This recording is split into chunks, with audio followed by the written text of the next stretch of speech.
participle කියන වචනේ අහලා තියෙනව නේද? මොකක්ද මේ participle එකක් කියන්නේ? ඒ කියන්නේ verb එකකින් පටන් අරගෙන adjective එකක් විදිහට.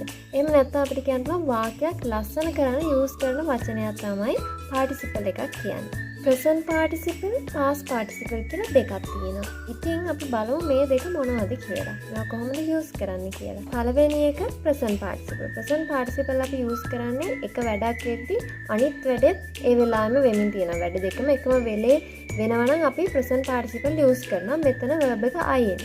For example, running down the street, he caught the bus.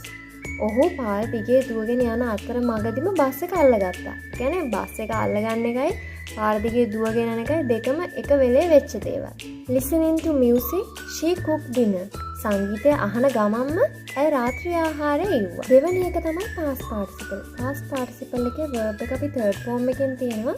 මේක use කරන්නේ මොකක් හේතුවක්, තත්වයක් හින්දා යම් දෙයක් සිදු වෙනවා නම් එතෙන්ට අපි past participle use කරනවා. Shocked by the news, she cried. ප්‍රවෘත්තිය අහලා එයා තිගැස්සු නිසා බය වෙච්ච නිසා ඇය ඇඬුවා. මේක ප්‍රවෘත්තිය අහපු නිසා තමයි බය වුනේ.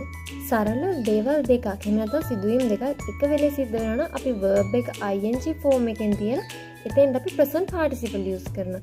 ඒ වගේම තමයි මොකක් හරි තත්ත්වයක් හේතුවක් නිසා අනිත් දේ සිදු වෙනවා නම් අපි එතෙන්ට past participle use කරනවා verb එක third form එකෙන් තියෙන. ඉතින් මේ දෙකත් ඔයාලා නිතරම practice කරන්න. මොකද අපිට කතා කරද්දී අත්‍යවශ්‍ය වෙන දෙයක් තමයි මේ දෙක.